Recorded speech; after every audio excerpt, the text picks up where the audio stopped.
Mi esposo me exigió que dejara mi carrera para ser ama de casa, diciendo que un hombre debe proveer. Se volvió un tirano. Acepté, pero usé mi tiempo para invertir en la bolsa. Un año después, ganaba el triple que él. Le dejé los papeles del divorcio sobre la mesa y me fui a la mierda. Nos conocimos trabajando en la misma corporación en Austin, él en el área de desarrollo de negocios y yo como una analista cuantitativa junior, una quant como nos dicen. Desde el principio fuimos dinamita juntos, una pareja poderosa que se apoyaba mutuamente. Celebrábamos los éxitos del otro como si fueran propios, nos consolábamos en los fracasos y tomábamos cada decisión importante. Desde el color de las paredes de la cocina hasta las estrategias de nuestra cartera de inversiones conjunta, como un equipo de verdad.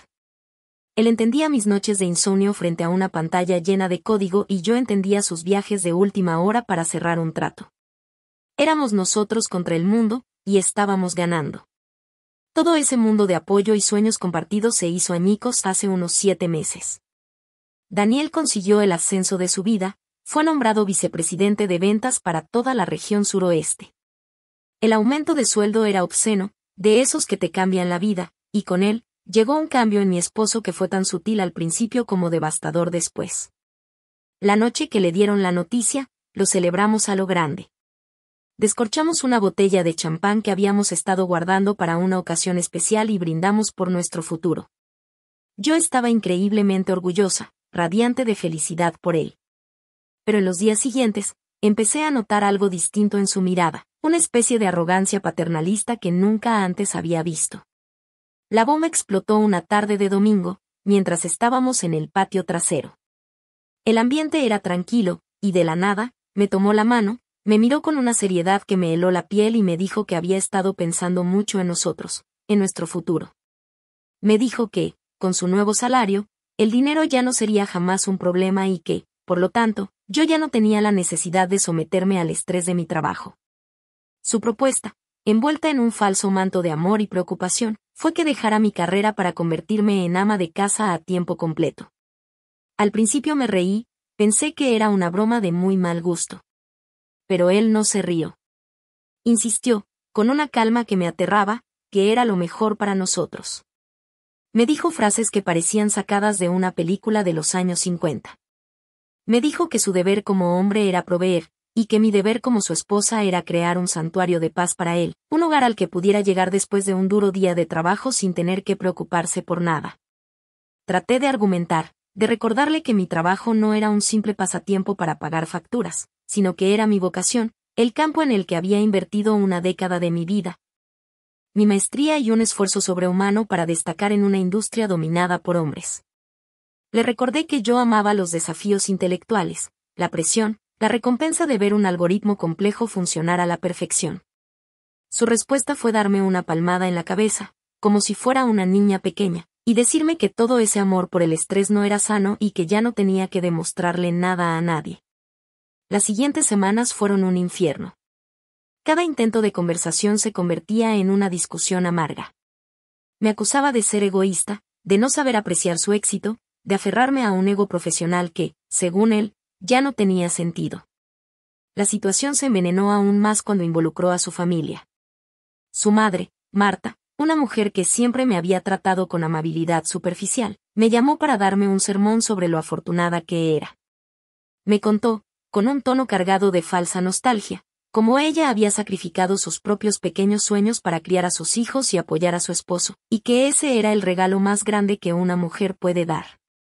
Me sentí atrapada, emboscada y, por primera vez en mi vida con Daniel, completamente sola. Vi en sus ojos que esto no era una negociación. Era un ultimátum. O me convertía en la mujer que su nuevo estatus exigía, o nuestra relación se acabaría. Así que hace 2 meses, después de noches enteras sin dormir y con el corazón hecho pedazos, me rendí. O, para ser más precisa, fingí rendirme. Le dije que lo haría, que renunciaría. La sonrisa de alivio y triunfo que se dibujó en su rostro fue la imagen que finalmente mató cualquier amor que me quedaba por él. En ese instante, supe que mi matrimonio estaba muerto, él simplemente no había recibido el certificado de defunción todavía. Cumplí mi palabra, presenté mi renuncia, Negocié una generosa indemnización por mis años de servicio y recibí una bonificación sustancial por el rendimiento de mi último año. Daniel cree que todo ese dinero está en una cuenta de ahorros, acumulando un interés miserable. Lo que no sabe es que en cuanto salí de esa oficina por última vez, empecé a construir mi plan de guerra. Él quería un ama de casa. Pues bien, eso es lo que tendrá. Pero mientras él está en sus reuniones, sintiéndose el rey del universo, yo estoy convirtiendo nuestro tranquilo estudio en el centro de mando de mi propia operación financiera. Usaré mi tiempo, mi cerebro y su ciega arrogancia para construir un arsenal económico tan grande que, cuando decida atacar, él no sabrá ni que lo golpeó. Que disfrute de su reinado mientras dure. No tiene ni la más puta idea de lo que se le viene encima. Actualización 1. Han pasado 3 meses. 3 meses desde que me convertí oficialmente en la reina del castillo de Daniel, un título que él usa sin una pizca de ironía y que a mí me suena como un epitafio. La novedad, para él, ya se desvaneció por completo, y lo que ha quedado en su lugar es un microgestor mezquino y un crítico constante. Mi vida se ha convertido en una actuación a tiempo completo. La tarjeta de crédito que yo tenía a mi nombre, la que usé durante una década para construir mi historial crediticio, fue cancelada. Según Daniel, fue para simplificar nuestras finanzas y reducir el papeleo. En su lugar, me dio una tarjeta suplementaria de su cuenta premium, un gesto que vendió como una generosidad, pero que en realidad es una correa electrónica. Cada vez que hago una compra superior a $100, a su teléfono llega una notificación instantánea. La primera vez que pasó, yo estaba en el supermercado y me cedí un poco comprando buenos cortes de carne para una cena que él quería. No habían pasado ni 5 minutos cuando me llamó, con un tono falsamente despreocupado, para preguntar si todo estaba bien, porque había visto un cargo algo elevado. Ahora tengo que dividir las compras grandes en varias transacciones más pequeñas, como si fuera una criminal de poca monta, solo para evitar sus interrogatorios sobre por qué el salmón salvaje cuesta más que la tilapia de granja. Mi hogar ya no se siente como mi espacio. Se ha convertido en su dominio, y yo solo soy la curadora. A veces llega del trabajo y, en lugar de besarme, pasa el dedo por el marco de la televisión o por encima de los libros de la estantería. Si encuentra una mota de polvo, no dice nada directamente, pero suelta un suspiro de cansancio y un comentario pasivo-agresivo como, vaya día he tenido, qué ganas de llegar a un sitio tranquilo y ordenado. Intenta aislarme de mi antiguo mundo. Si menciono que voy a tomar un café con mis antiguas colegas, frunce el ceño y me pregunta por qué quiero escuchar chismes de oficina que ya no me incumben y que seguramente solo me traerán estrés innecesario.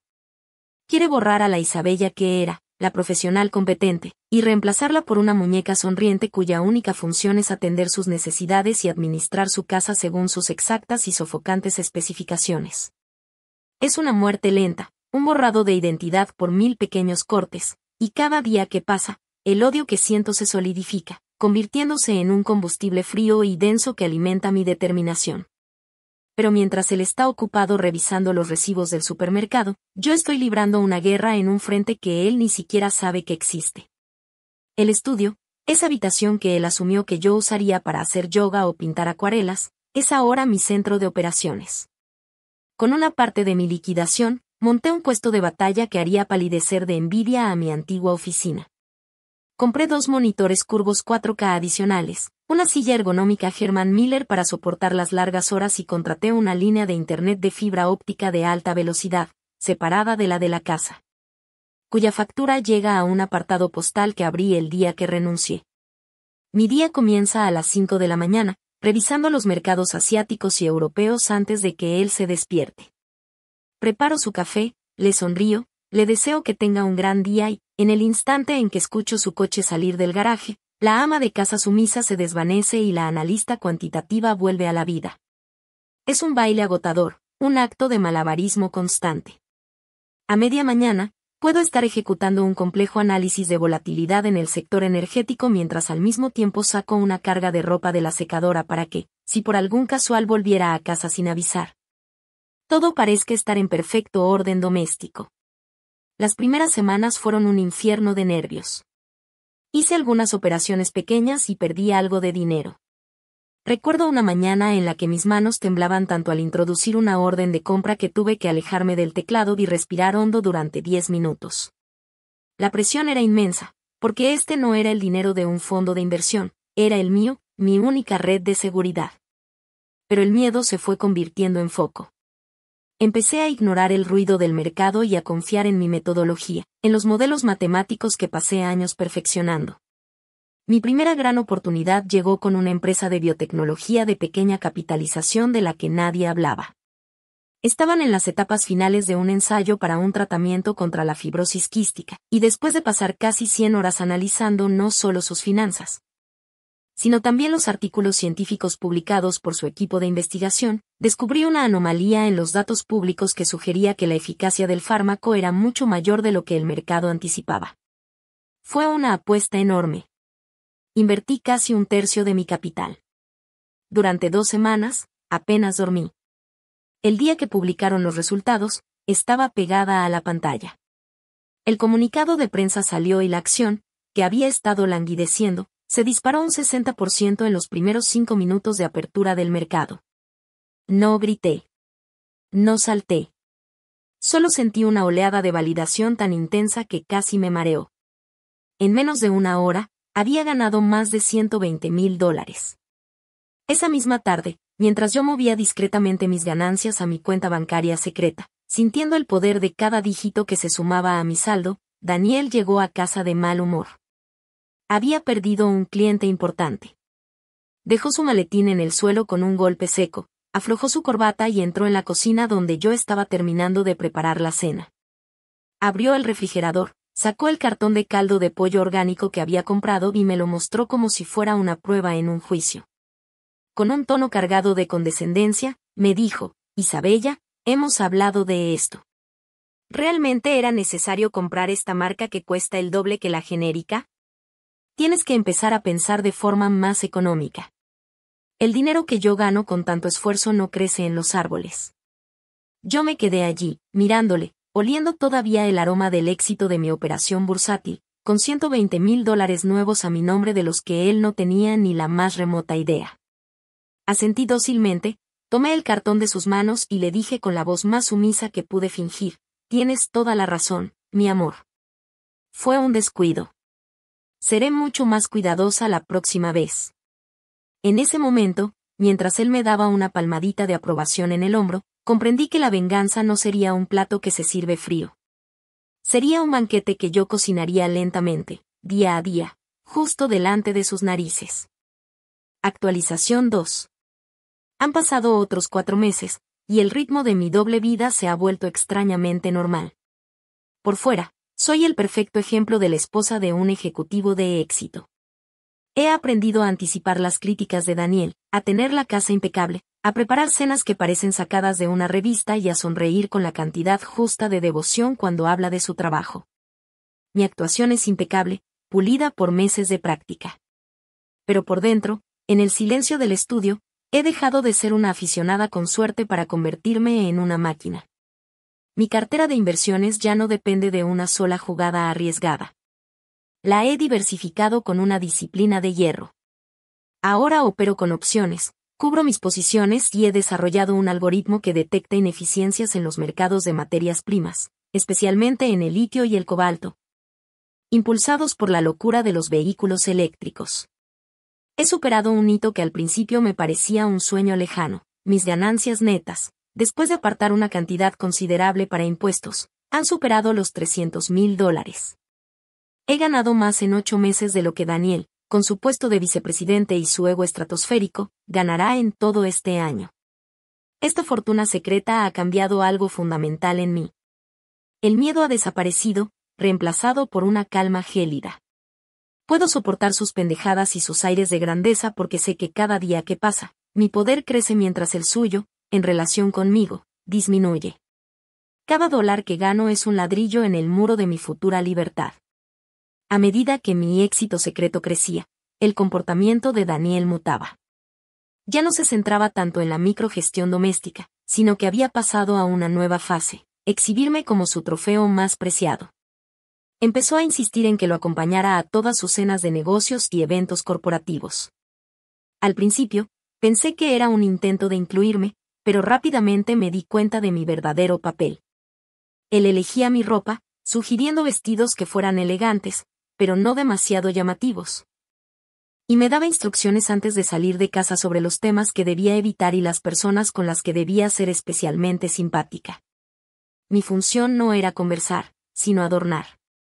Debía sonreír, asentir, reírme de los chistes de sus superiores y parecer fascinada por conversaciones sobre cuotas de ventas y logística de distribución. Era un objeto de decoración parlante, una prueba viviente de su éxito, el hombre que ganaba tanto dinero que su brillante esposa Quant podía darse el lujo de quedarse en casa y dedicarse a las manualidades.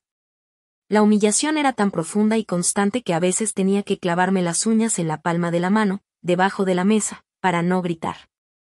El punto de quiebre, el momento que convirtió mi plan de venganza de una idea abstracta a una necesidad visceral, ocurrió hace 2 semanas. Daniel organizó una cena en nuestra casa para impresionar a su nuevo jefe, un pez gordo de la central corporativa llamado señor Henderson. Me pasé 2 días preparando un menú complejo, asegurándome de que cada detalle, desde las flores frescas hasta la selección de vinos, fuera absolutamente perfecto.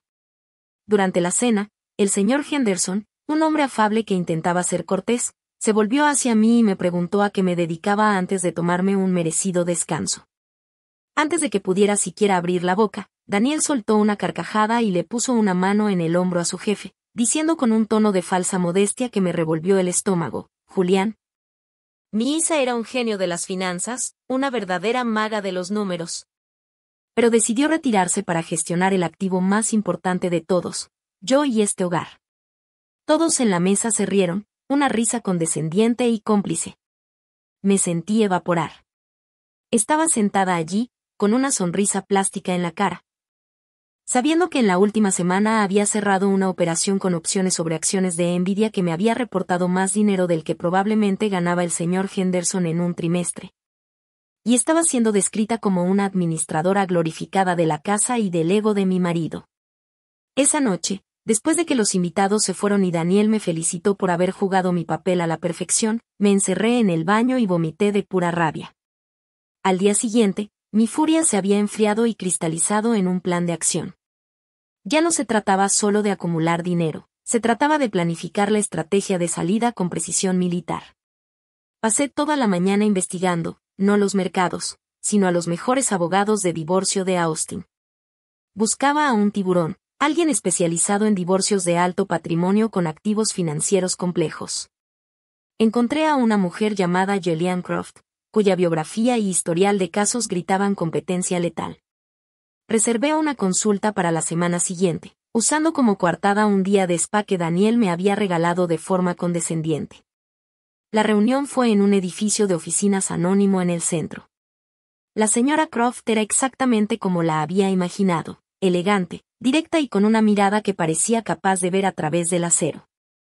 Le conté toda la historia, desde el ultimátum de Daniel hasta el estado actual de mi cartera de inversiones secreta.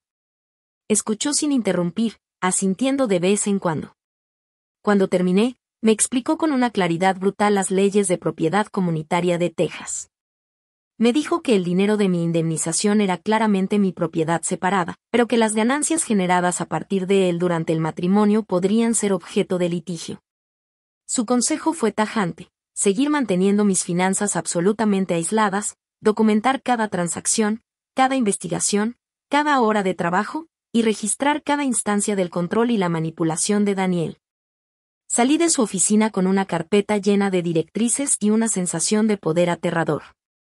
El juego había cambiado. Ya no era solo una esposa vengativa que jugaba a la bolsa. Ahora era una clienta preparando su caso. Daniel cree que soy su mayor activo. La realidad es que soy su mayor responsabilidad, y el proceso de auditoría para liquidarlo está oficialmente en marcha. Actualización 3. Han pasado casi 11 meses desde que mi vida anterior fue demolida. 11 meses de sonrisas falsas, de cenas servidas a tiempo y de una obediencia calculada que habría merecido un premio de la Academia. El acto se ha vuelto tan natural que a veces temo perderme en el personaje que he creado. Sin embargo, el recordatorio constante de mi verdadera misión arde en el estudio, en los gráficos de 3 monitores que pintan la historia de mi independencia financiera. La semana pasada, sin embargo, mi castillo de naipes casi se viene abajo por la estupidez de un simple error humano. Había sido enfática con mi abogada, Julian, en que toda nuestra comunicación debía ser a través de un correo electrónico encriptado. Pero un asistente nuevo en su bufete, aparentemente ignorando las notas del caso, envió un sobre con documentos por mensajería a la casa. Lo peor de todo fue el momento. Daniel estaba trabajando desde casa ese día, una ocurrencia rara que atribuyó a una necesidad de concentrarse sin las distracciones de la oficina. Fue él quien abrió la puerta y firmó la entrega. Entró en el estudio, donde yo pretendía estar organizando recetas, y dejó caer el sobre de cartón en mi escritorio. En la esquina superior izquierda, en una tipografía nítida y profesional, se leía, Croft y Asociados, abogados. El silencio en la habitación fue ensordecedor. Vi cómo sus ojos pasaban del sobre a mi cara, y una docena de posibles catástrofes pasaron por mi mente en un segundo. Su tono no era de enojo, sino de una curiosidad peligrosa, la que precede a un interrogatorio. Me preguntó, arrastrando las palabras, quién era Gillian Croft. El pánico me subió por la garganta, pero años de presentar análisis complejos ante ejecutivos hostiles me habían entrenado para pensar bajo presión. Invoqué la sonrisa más dulce y despreocupada que pude y me reí ligeramente, como si su pregunta fuera adorablemente ingenua. Le dije que, con el increíble éxito que él estaba teniendo y el patrimonio que estaba construyendo, me pareció que era increíblemente irresponsable de nuestra parte no tener nuestros asuntos legales en orden. Le expliqué que Gillian Croft era una de las mejores abogadas de planificación patrimonial del Estado y que había tomado la iniciativa de empezar a redactar nuestros testamentos y un fideicomiso para proteger sus activos. Jugué la carta que sabía que no podría resistir, su propio ego. Vi cómo la sospecha en su rostro se disolvía, reemplazada por un brillo de orgullo. La idea de que su riqueza ahora requería los servicios de una abogada de élite le pareció no solo plausible, sino apropiada. Me dio una palmada en el hombro y dijo que era una buena chica, muy inteligente por pensar en esas cosas. Casi me ahogo con el veneno de mi propia mentira, pero había funcionado. La crisis se había evitado, pero me dejó temblando y con la certeza de que el tiempo se me estaba acabando. Ese susto me volvió aún más meticulosa. Siguiendo el consejo de Gillian, he estado llevando un diario detallado y encriptado en mi teléfono. Cada comentario condescendiente, cada exigencia irrazonable, cada acto de control, queda registrado con fecha, hora y contexto. Es un catálogo sombrío de nuestra relación moribunda. Anoté cuando revisó el odómetro de mi coche para preguntar por qué había conducido tanto un martes por la tarde. Había ido a una consulta de seguimiento con Julian. Registré la vez que se burló de mí delante de sus amigos porque me emocioné hablando de una nueva misión de la NASA, comentando que es lindo que todavía te intereses por esas cosas complejas. Pero el comentario que se grabó en mi alma ocurrió hace 2 domingos. Estábamos haciendo el crucigrama del periódico, una pequeña rutina que solíamos disfrutar. Me quedé atascada, en una palabra. Daniel miró por encima de mi hombro, soltó una risita y la escribió sin dudarlo. Luego me pellizcó la mejilla y dijo la frase que firmó su sentencia de muerte. ¿Ves lo que pasa cuando no usas el cerebro todo el día? Se pone un poco blando. Menos mal que me tienes a mí para mantenerte avispada. Fue un ataque directo a la esencia de quién soy. Él no se casó con una idiota. Se casó con una mujer cuya inteligencia era su mayor orgullo, y ahora se deleitaba en tratarla como si tuviera muerte cerebral. Mientras él se ocupaba de diagnosticar la supuesta atrofia de mi cerebro, mi cartera de inversiones había alcanzado una masa crítica. Ya no pienso en términos de ganancias para sobrevivir, pienso en términos de dominación financiera. La combinación de mis operaciones a corto plazo, mis inversiones a largo plazo en tecnología y mi exitoso algoritmo de materias primas ha hecho que mis ganancias netas, después de provisionar para los impuestos, hayan cruzado la marca de los $650,000. El número es tan grande que a veces me cuesta creerlo. Es una fortaleza de dinero que me rodea, una garantía absoluta de que nunca más tendré que depender de nadie, y mucho menos de él. Este capital me ha dado una nueva perspectiva. Ya no siento la necesidad de hacer jugadas arriesgadas. Ahora mi estrategia principal es la preservación del capital y el crecimiento constante. Me he convertido en la gestora de mi propio fondo privado, un fondo cuya única inversora y beneficiaria soy yo. La mujer que Daniel cree que está eligiendo entre diferentes marcas de detergente, en realidad pasa sus días decidiendo si reequilibrar sus posiciones en semiconductores o aumentar su exposición a los bonos corporativos. Ese comentario sobre mi cerebro blando fue el último dato que necesitaba. Fue la confirmación final de que no quedaba nada que salvar, ni un ápice de respeto, ni una sombra del hombre del que una vez estuve enamorada. Se había transformado por completo en un monstruo de ego, un hombre que necesitaba disminuirme para sentirse grande. Después de que se fue a la cama esa noche, me senté en la oscuridad del estudio, con las pantallas apagadas, y sentí una claridad absoluta. He pasado casi un año reuniendo capital y acumulando pruebas. Tengo el dinero, tengo la documentación y tengo a la mejor abogada de mi lado. Esperar más tiempo ya no es una estrategia, es un riesgo innecesario. La fase de recopilación de datos ha terminado.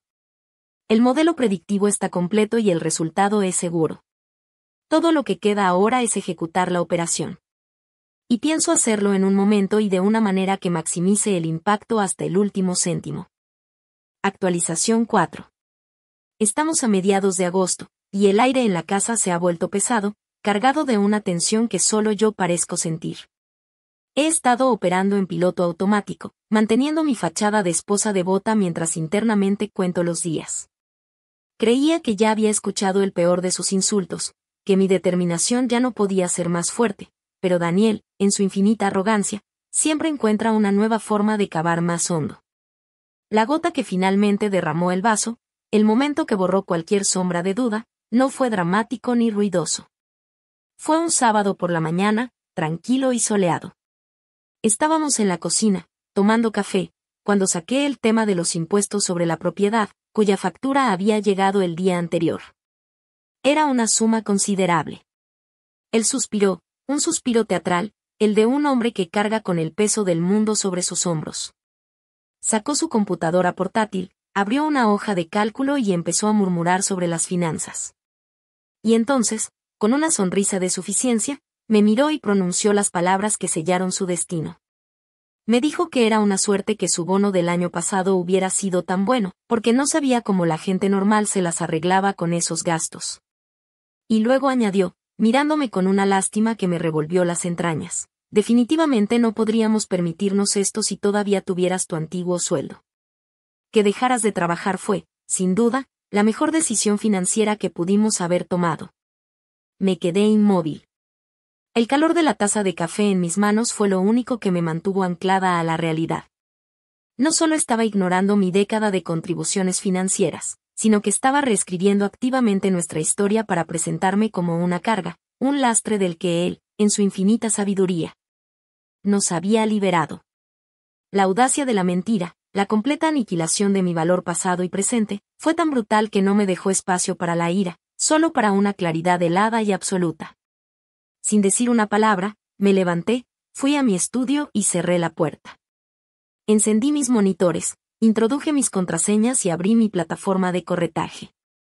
Allí estaba, en la esquina superior derecha, en números verdes y brillantes, la suma total de mis ganancias netas durante los últimos 12 meses, $810,427.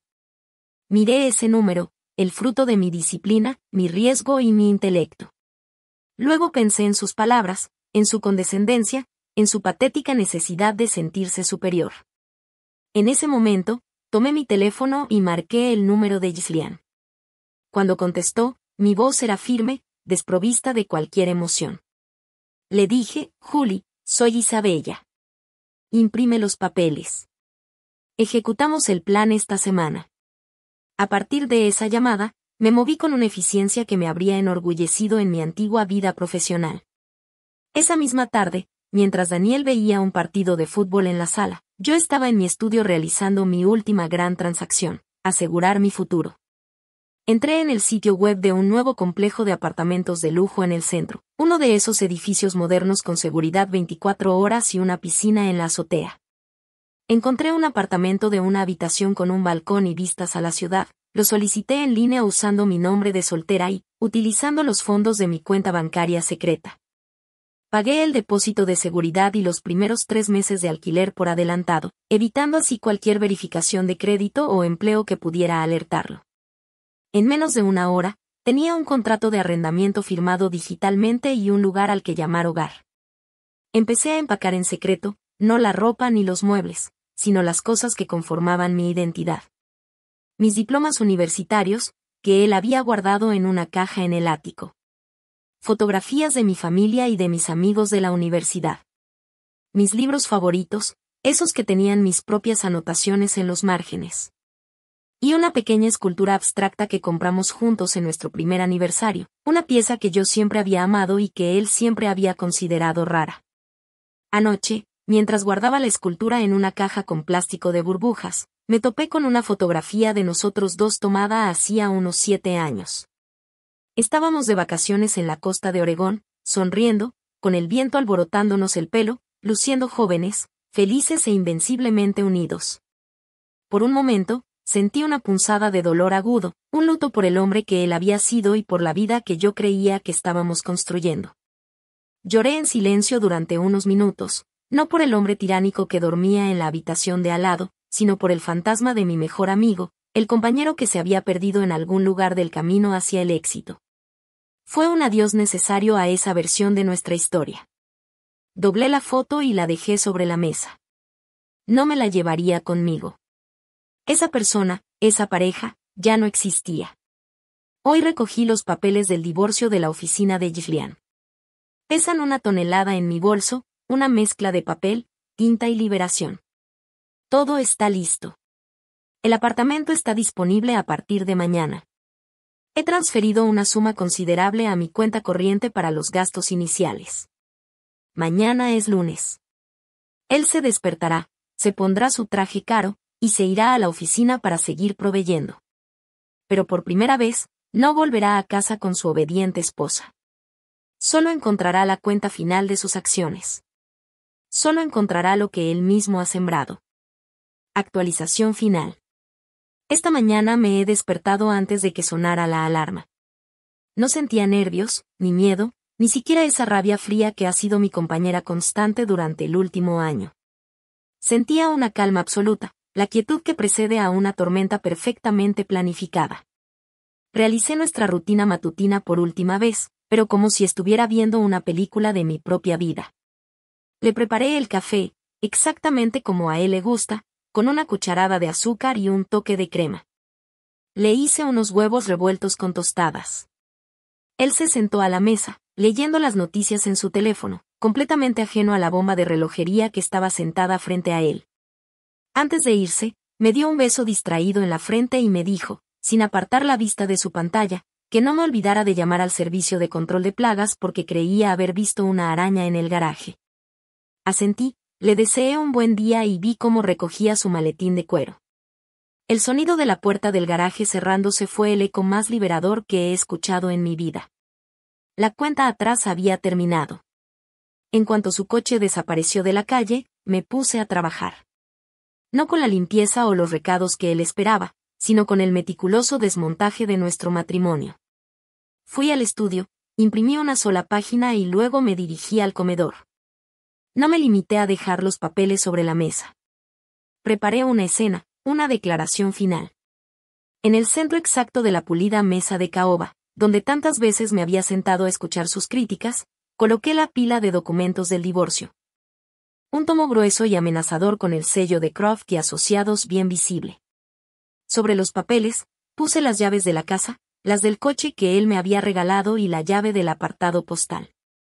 A la derecha de las llaves, coloqué la tarjeta de crédito suplementaria, la que tenía mi nombre bajo el suyo, cuidadosamente cortada en 2 mitades perfectas. Y a la izquierda, la pieza central de mi obra maestra, la hoja que había impreso. Era un estado de cuenta simplificado de mi cartera de inversiones.